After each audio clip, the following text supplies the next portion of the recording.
Ndeye Fatou Sen TV waxa yow na jot na sa tuñ yi mbépparal gi ak sa gémmiñ gu xasaw gi waxa yow na jot na Ndeye Fatou yow dangay toog ci plateau bi di fen say fen ñu lay déglu xam ne yow dangay fen te yow xam nga ne ñun xam nañu ne yow dangay fen te yow dangay continuer dangay fen yow loo mës a wax rek suñu waxee liir ko fa lañ ko bind mënoo koo liir boo toogee ci plateau bi yaa ngi wax ak soxor yaa ngi wax ak xol bu bon ci Pastef ñun tooñuñu la ñu waat ñu suñu yoon fekk si la yow Ndeye Fatou bu dee da nga am lu la met nga waxoo suñu sang bu baax bi sëñ Assane waaye ñun tooñuñu la gis nga Ndeye Fatou nag da nga def très attention gis nga ba nga nekkal Walfadjri ñun ñu ngi fi woon te am na secret yoo xam ne ñun xam nañ ko defuñu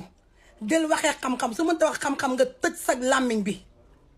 journaliste bu demee tee bu mënta def ay renseignement yu leer mën a wax war naa mën a tëj gémmiñam soxor nga ñuy jaay wala nga ñuy jaay gis nga boo toogee ci plateau